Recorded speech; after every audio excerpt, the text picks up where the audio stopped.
Bon, je trouve un comics sur Batman pour l'anniversaire. Alors, trop récent, hein. Pas assez connu, enfin, c'est le but, enfin voilà. J'ai pas encore les épaules, pareil, pas encore les épaules, trop gothique, trop long parce qu'il y en a encore des tonnes comme ça. Faut voir. Non, non. Je sais pas quoi prendre.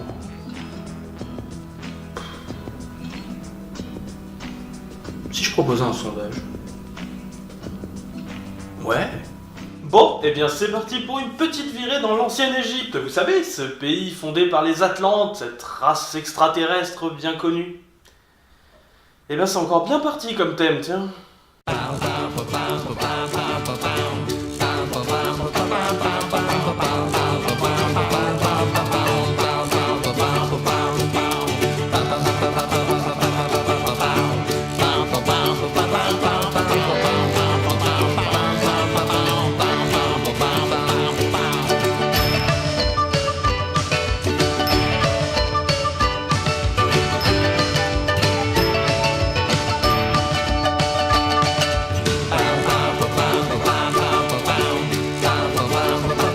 Batman Book of the Dead est une mini-série en 2 numéros sortie en juin et juillet 1999 et est publiée par DC Comics.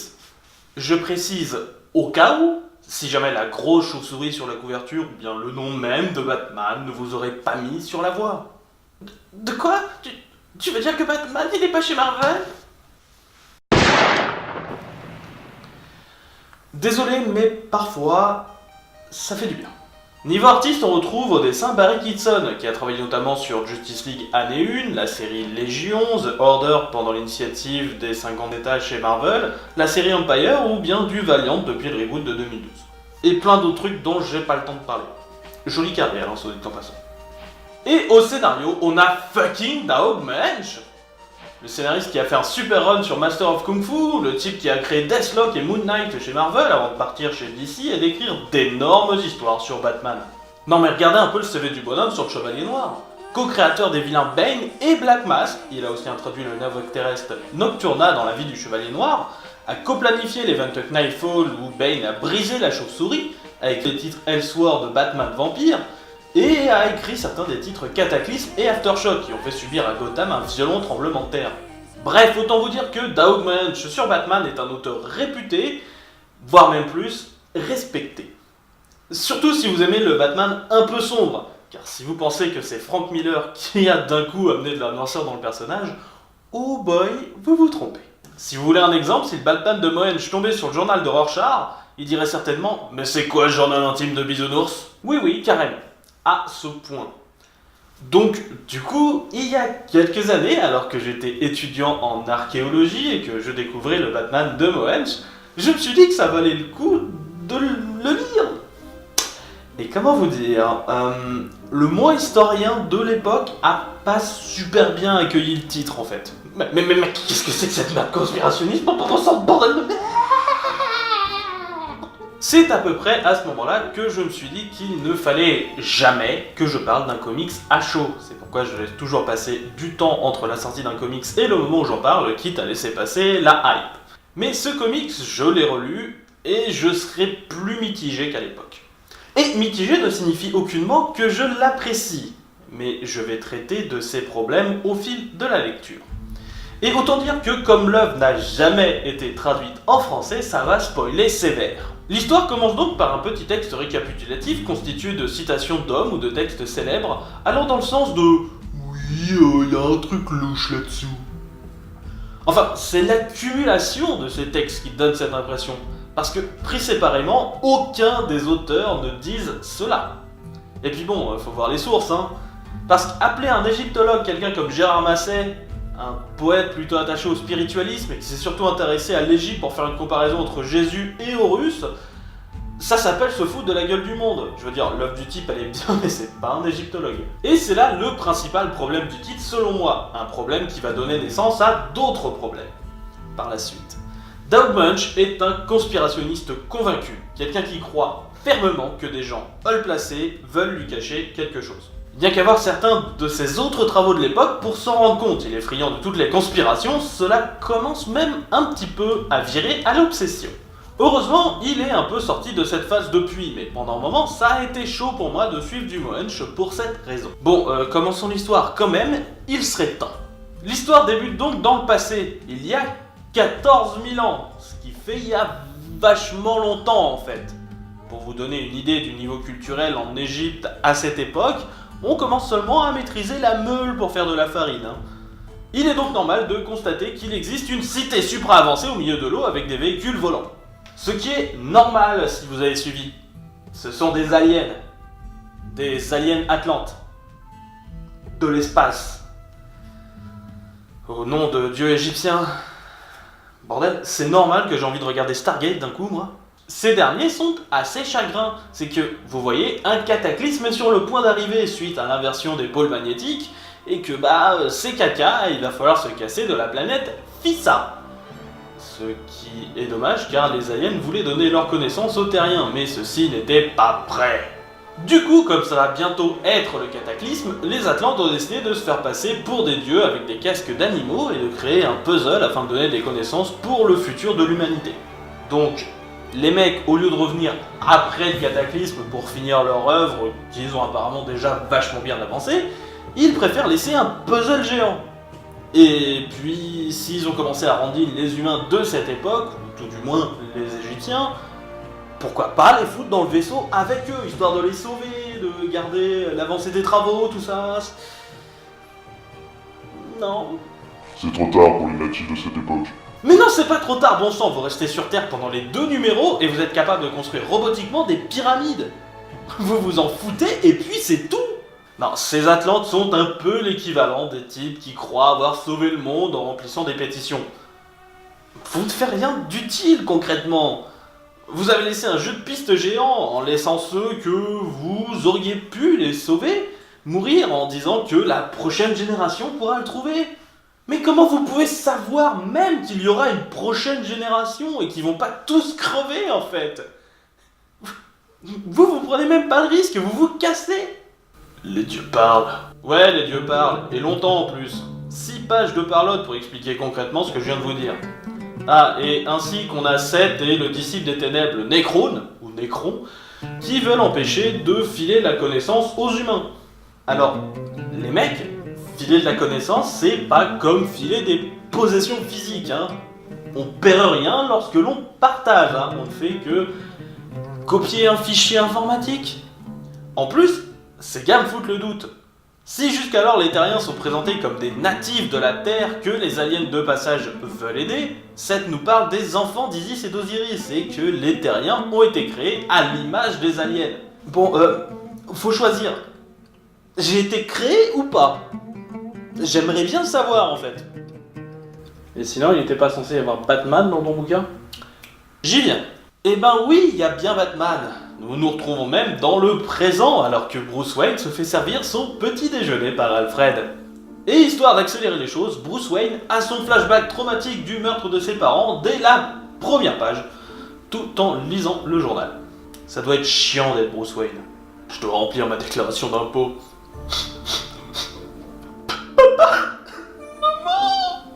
Mais, petite touche d'originalité dans ce monde de brutes, ce flashback est déclenché par la lecture du journal et surtout commence au manoir Wayne, alors que Thomas et Martha Wayne, éminents archéologues, ont reçu sur leur porche un paquet contenant la raison pour laquelle leurs fouilles à Gizeh ont été arrêtées.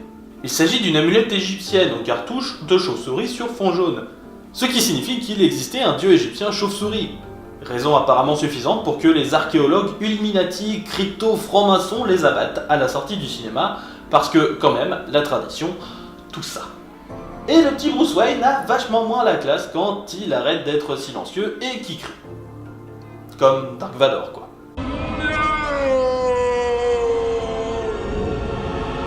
Enfin, grosse originalité dans l'origin story, les malfrats ont aussi attaqué le manoir Wayne afin de trouver l'amulette jaune du dieu chauve-souris, tuant presque Alfred dans l'opération. Mais les malfaiteurs n'ont pas pu trouver l'amulette puisque le petit Brucey avait cédé à ses instincts kleptomanes et l'avait dérobée.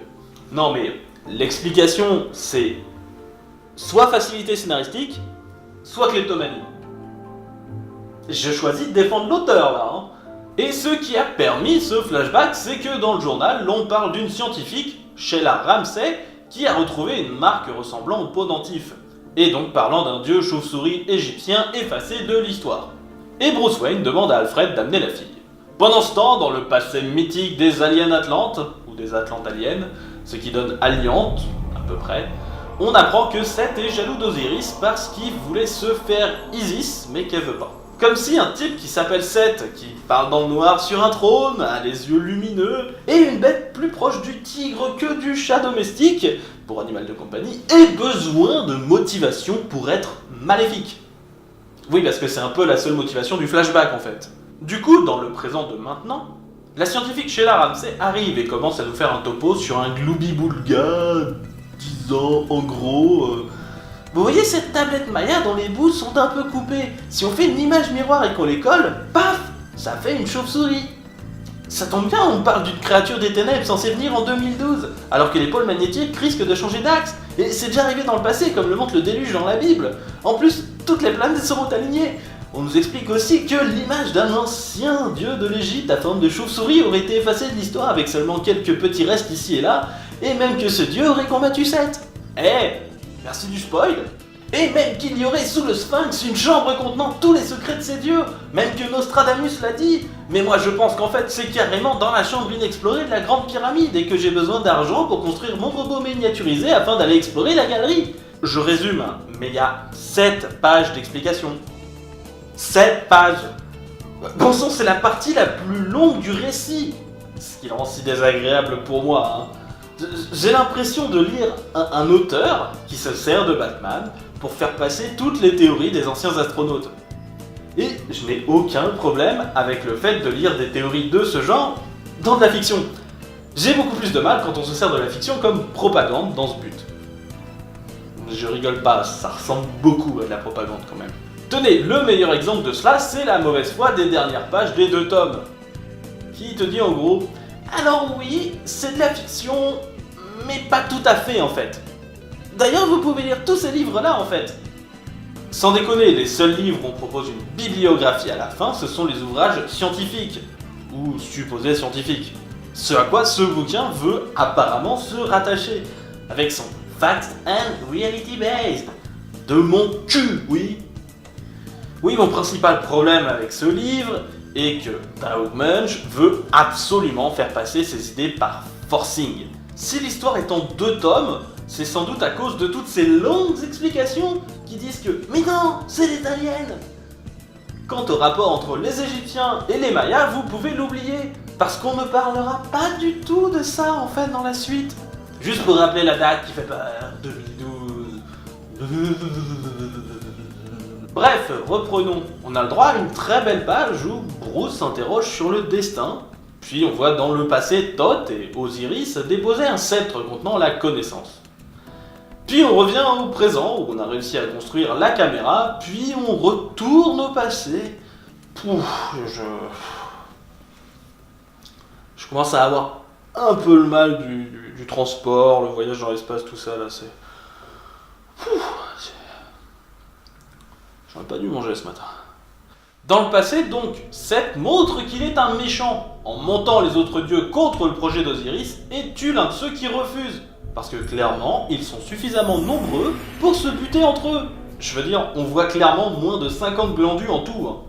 Ah, il y a aussi un Égyptien qui vole la lunette avec le symbole de la chauve-souris. Pourquoi, on ne sait pas, en tout cas il se fait buter et un gamin égyptien travaille, lui aussi, son Dark Vador. Bref, Bruce arrive en Égypte, et dans le passé, l'on apprend que la voie dans la Grande Pyramide est la voie évidente et pas du tout l'endroit où il faut aller. Alors, de 1, s'il vous plaît, arrêtez de spoiler dans votre intrigue croisée, merci. Et de 2, oh là là, sachant qu'on ne connaît que 2 endroits possibles et que l'une n'est pas bonne, je me demande vraiment où va être enterré le tout. Pendant ce temps, Sheila Ramsey, scientifique, je le rappelle, nous explique qu'il n'existe aucune représentation de la construction des pyramides et que du coup ça veut dire que c'est pas eux qui les ont construites. Bon, donc du coup ça veut dire que les textes genre la stèle de la famine, on s'en fout. Stop. Quoi? Tu m'as demandé de t'arrêter si tu commençais à prendre un peu le chaud avec des histoires compliquées d'historiens et tout. Donc, je t'arrête. Et la théorie des 14 000 ans du Sphinx, je peux... Mais surtout pas malheureux, c'est encore plus chiant. Il y a de la géologie. Bon, bah on passe à l'action de la fin du premier tome alors. Oui, parce qu'alors que le tout était clairement pépère niveau action, le scénariste se rappelle soudain qu'il s'agit d'un comic sur Batman, et que le plus grand détective du monde a quand même une forte habitude à régler les problèmes avec ses poings plutôt qu'avec sa tête. Sauf en cas de coup de boule. C'est donc à la fin du volume, une fois arrivé au Caire, que Bruce Wayne sort ses habits du soir façon chauve-souris et qu'il arrête une attaque dans la chambre de sa collègue pseudo-scientifique. Depuis quand on envoie des commandos pour des histoires d'archéologie ? Mais si c'est ça, moi je veux qu'on m'envoie mon commando personnel tout de suite, hein. Tiens, tenez, je vous montre ça, c'est ma licence d'archéologie. Voilà, hein. Je veux mon commando personnel tout de suite. Promis, j'abuserai pas trop. Bref, Batman réussit à arrêter le bandit, mais celui-ci se suicide, avant de dire ce qu'il sait, qu'il a envoyé, ce genre de commodité finalement bien utile à une enquête. Et nous assistons dans le passé au meurtre d'Osiris par Seth. Et c'est la fin de cette histoire avec la page de bibliographie pseudo-scientifique que je hais tant. Le tome 2 débute donc le lendemain matin au Caire, alors que la police examine la chambre de Sheila Ramsey à la recherche d'indices. Mais la police semble avoir des choses à cacher de son côté. Mais bon, nos héros se foutent apparemment du fait que leur vie soit en danger et décident de partir aller explorer cette saleté de pyramide quand même. On y découvre le docteur Aswan, sorte d'archéologue égyptien tout droit sorti d'un Indiana Jones, qui rabaisse nos héros de façon pas très subtile. Pendant ce temps, dans le passé, le dieu chauve-souris vient apparemment de décider de trahir Seth pour des raisons inconnues, et Isis, la femme d'Osiris, accepte cela en une seule phrase, ce qui est peu crédible. Bon, pour faire une petite comparaison comme ça, c'est comme si d'un coup, Jesse et James de la Team Rocket décidaient de rejoindre la bande à Sacha, et que ce dernier a accepté sans problème... Non mais attendez, me dites pas que... S'ils l'ont fait. Monde de merde. Dans le présent, Sheila Ramsey repart dans de longues explications délirantes sur la galaxie d'Orion, on n'est pas dans Men in Black, la position des pyramides, de la rivière Styx, de la religion grecque. Me demandez pas ce qu'elle fout là, c'est en fait la Voie lactée et Atlantis. Parce que pourquoi pas ? Alors je commençais vraiment à apprécier un peu l'histoire, donc merci d'avoir fait retomber le tout avec cette explication sans queue ni tête de 4 pages. Dans le passé, Isis et la chauve-souris Necroon récupèrent des morceaux du corps d'Osiris et le ressuscitent grâce à la technologie des aliens, notamment grâce à des petits morceaux de métal jaune portant le logo des dieux qui sauvegardent leurs âmes. Alors autant j'aime beaucoup la façon dont le mythe d'Osiris est réinventé, autant Seth passe pour un gros con. Je veux dire, il devait bien savoir qu'ils allaient tenter de le ressusciter tout de même. Pourquoi il a rien tenté ? Oh, et puis merde, hein, la partie du passé, c'est clairement la partie qui me plaît le plus, donc free pass. Et l'exploration de la grande pyramide débute donc, avec la petite caméra qui explore la galerie. Je dois avouer bien aimer ce passage, qui est fait très réaliste dans son approche des difficultés qui peuvent se poser lors de fouilles archéologiques. Et puis, c'est bien plus réaliste que le Batman déjà Arkham, hein, qui aurait réglé le problème en foutant une GoPro sur un batarang et qui l'aurait envoyé valdinguer à travers la galerie. Hein. En plus, si c'était moi qui jouais, je suis pas sûr que le machin il arrive jusqu'au bout.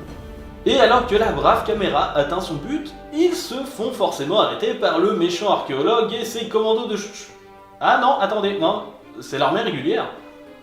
Le complot serait donc gouvernemental, en plus d'une entente entre scientifiques pour cacher la vérité.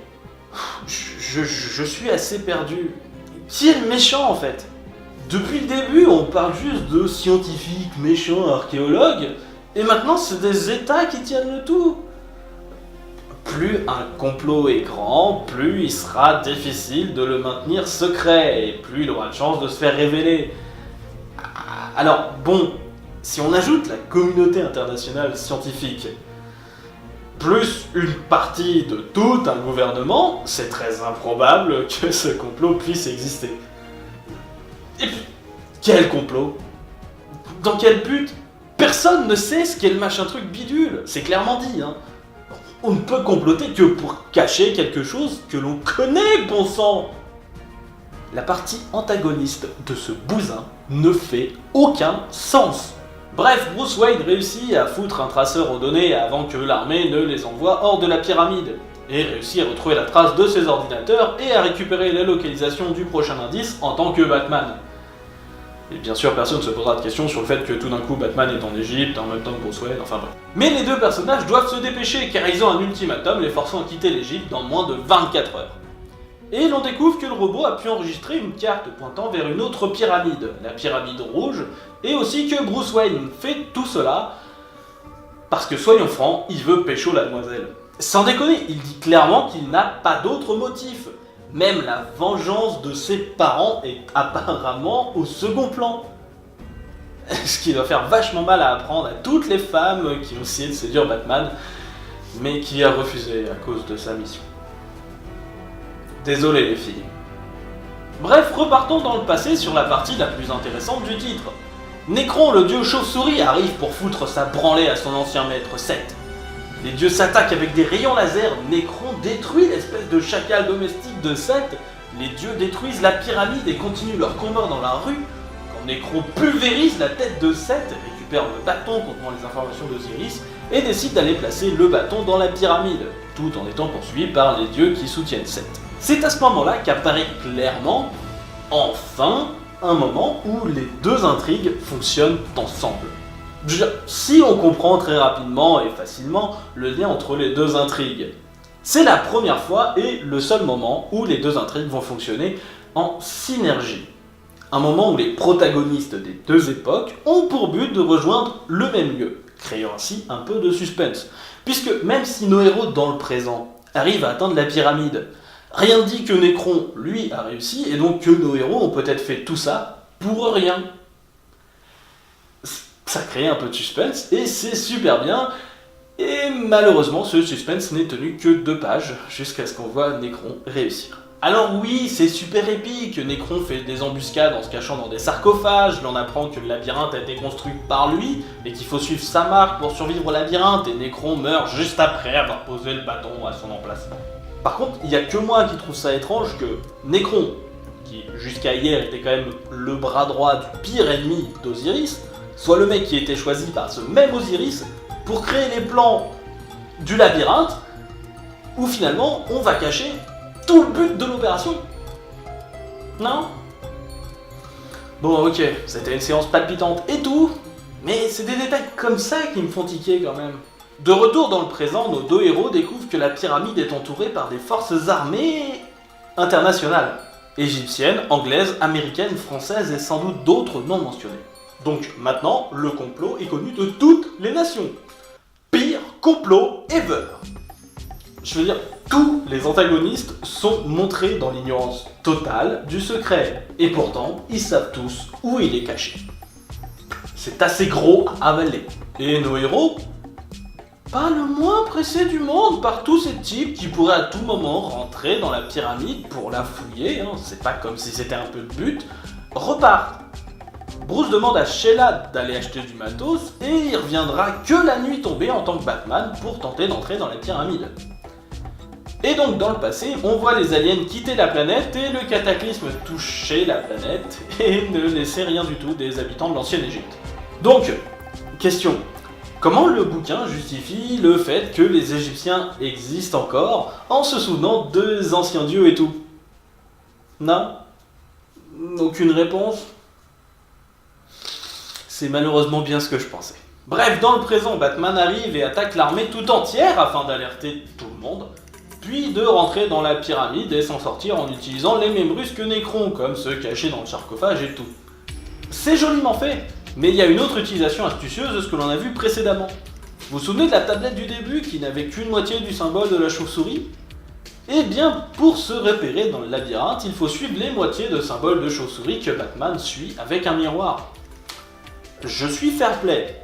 Autant le côté tablette Maya sorti de nulle part de mon trou du cul me déplaît fortement, autant le côté solution du labyrinthe présente depuis pratiquement le début de l'œuvre est très bien vu. Batman avance donc dans le tunnel et grâce à sa trouvaille arrive dans une chambre pleine de hiéroglyphes.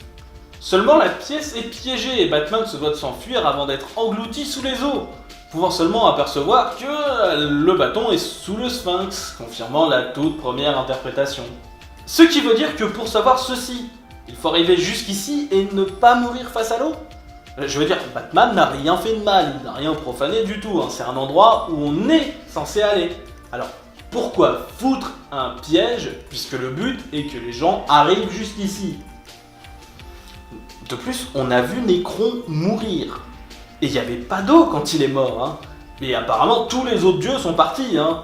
Vaisseaux spatiaux et tout, hein. Donc, qui a rempli la pièce d'eau? Bref, passons les illogismes flagrants et retournons à Batman, qui bien sûr s'en sort. Et au lieu de la troupe armée de mitraillettes qui l'attendait à la sortie quelques pages auparavant, il n'y a maintenant plus qu'un type tout seul, ce qui n'est pas du tout intelligent. En plus, oh coïncidence, il se trouve que cet homme est celui qui a tué ses parents. Vraiment? Waouh, quelle originalité! Bref, le Joe Chill du pauvre se fait tabasser tandis que Batman nous sort une des pires phrases de son existence. Les pyramides n'ont jamais été des tombes, aucune d'entre elles. Elles sont une énigme, un puzzle. Et le sphinx garde la réponse. Bien, bouquin.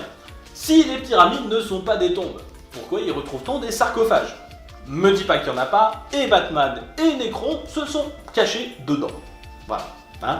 Et pourquoi on y retrouve les espèces de médaillons qui permettent de garder l'âme et tout ça, qui permettent de ressusciter, vous savez? Ressusciter, mort, tout ça, non? Ah, et puis, au moins dans l'une d'entre elles, il y a le cadavre de Nécron. Ça ressemble vachement à une tombe pour moi. Bref, la rencontre avec le meurtrier des parents de Batou se finit, comme d'habitude, de la même façon. Ces dialogues font comprendre qu'il est le fils Wayne, puis un accident pendant la bagarre amène à la mort certaine du bonhomme, ce qui est toujours bien pratique pour Batman. Bref, il s'enfuit et va retrouver Sheila Ramsey à Gizeh, à côté du Sphinx. Oui, parce qu'il avait déjà donné rendez-vous à Sheila à cet endroit. Parce que c'est Batman et qu'il avait déjà prévu le coup. Si vous voulez, la phrase « c'est Batman » dans un comics, c'est un peu parce que ta gueule c'est magique dans un jeu de rôle. Ça sert à faire passer tout et n'importe quoi. Bruce a à peine le temps d'arriver et de donner les données récupérées à Sheila, qu'arrivent les autorités égyptiennes et l'archéologue caricatural. Ah oui, c'est qu'au bout de 24 heures, il devait quitter le pays. Et donc qu'on y est, et ça sent le charter tout ça. Seulement Bruce a le temps d'expliquer que toutes les données viennent d'être envoyées par satellite et que toute la scène est retransmise en direct à la télévision. Donc allez-y, tuez-nous en direct, je vous en prie. Et le comic se finit sur le cadavre pourrisson de Nécron dans la chambre, sous le Sphinx, alors que Batman déclare « Ouvre-le et utilisons-le, ou alors mourons en essayant ». Et fin. Un comics que je pourrais apprécier. Si, hein. L'intrigue a de beaux moments. J'ai étonnamment apprécié tous les passages dans le passé, et le tome 2 notamment est un bon petit florilège de passages assez épiques. Hein. Mais il y a un point que je ne peux pas pardonner, autant sur un point éthique que sur un plan artistique. La propagande. Sans rire, une bibliographie pseudo-scientifique dans un comics Batman? Surtout une telle bibliographie qui se retrouverait plutôt du côté New Age que du côté science de l'édition. Et que dire du côté principe? Ceci est une œuvre de fiction, mais bon, ça c'est vrai, et puis ça aussi, et puis ça, et puis voilà. Et je ne parle pas que de ça parce que je suis personnellement contre ces idées. Je trouve le procédé purement révoltant, même s'il était mis en œuvre pour une cause que je soutiens. Tenez, sur le papier, l'idée de bouffer plus de verdure et tout ça, je suis pas contre. Je serais même plutôt pour. Seulement, quand à l'intérieur de ceci, qui est un passe-temps agréable dans le train, et en plus il y a des recettes qui peuvent être sympas de temps en temps, on y trouve des interviews tellement mensongères et propagandistes que t'as l'impression que ça dégouline sur tes doigts, ça m'écœure de la même façon. Alors non seulement sur le plan éthique, c'est pas Jojo, mais le pire c'est que ça bouffe l'artistique sans arrêt. Les passages les plus longs de l'œuvre sont sur le personnage le plus chiant et inintéressant parce que pas du tout développé, le docteur Sheila Ramsey. Son seul but dans l'ouvrage est de sortir dès qu'elle peut toutes les théories complotistes du monde, et ce sans la moindre once d'organisation, ce qui fait qu'on saute des Égyptiens aux Mayas en faisant un saut dans la Grèce antique. Pire que cela, le rythme même de l'œuvre est déséquilibré. Puisque les théories du docteur Ramsay prennent autant de pages, il en reste moins pour raconter le reste de l'histoire. Résultat, cette histoire ne tient pas en place et l'on ne cesse de passer d'une période à l'autre sans laisser le temps de s'installer une ambiance suffisante à l'action pour simplement nous toucher. Tenez, prenez le début du tome 2, vous allez voir, c'est flagrant. Première page, dans le passé. Deuxième page, dans le présent. Troisième, passé. Quatrième, présent. Cinquième, passé. Sixième, présent. Qui dure 4 pages, parce qu'explication de théories en tout genre, puis repassé, et carrément ensuite les 2 périodes temporelles sont mélangées sur la même page. C'est comme voir le Parrain 2 et les flashbacks sur le passé de Vito Corleone se faire interrompre toutes les minutes pour voir 1 minute de la vie de son fils dans le présent, puis revenir au flashback, puis enfin, vous avez compris. Sans rire, une partie des explications pourrait être raccourcie afin de laisser place à une meilleure structure narrative. Mais non, c'est pas le but premier de l'auteur, donc bouffez toute cette théorie à la noix. Et c'est là que ce choix est encore plus horrible, car s'il n'est pas sûr qu'un simple comics puisse influencer des gens au niveau des idées, il est certain que ces choix empêchent le comics d'être tout simplement bon. C'est amusant de voir la qualité des parties sans Sheila Ramsay. De voir comment s'organise simplement une histoire. Le fait que je n'apprécie pas n'est pas en raison du côté théorie du complot de l'œuvre, puisque les parties du passé racontent exactement la même chose, mais je les aime bien, c'est une histoire qui m'est racontée. Voilà, ces parties sont traitées comme une vraie histoire, et pas un assemblage branlant de théories assez imbuvables. Que ce soit certes dans son contenu, mais aussi et surtout dans la façon dont elles nous sont présentées. Je sais apprécier les œuvres qui vont pourtant à l'encontre de mes convictions profondes, comme par exemple, vous l'aurez compris, la théorie des hommes de l'espace. Stargate SG-1 est basée sur cette idée, de même que pas mal de comics, comme les Célestes ou les Éternels dans l'univers Marvel. Et chez DC, les New Gods ont joué avec cette idée sous la plume de Grant Morrison. Même dans Phantomiald, on trouve cette théorie, et Dieu sait que j'adore Phantomiald. Alors oui, c'est vraiment la façon dont ce titre présente cet aspect qui m'horripile le plus. Le titre peut être sympathique, si l'on peut passer outre cet aspect, autant que le Batman Justice Digital de l'année dernière. Mais je ne peux décemment pas vous conseiller ce comics, ce serait comme vous jeter des prospectus à la gueule. Non, franchement, à vous de choisir, en votre âme et conscience, si vous souhaitez prendre le risque, mais je ne peux décemment pas vous le conseiller. C'était Jonathan Joras pour la 2e année d'existence de cette chaîne. Et on risque de se retrouver dans pas trop longtemps avec un rythme de diffusion sensiblement augmenté. Restez dans le coin, ça va valoir le coup. Promis.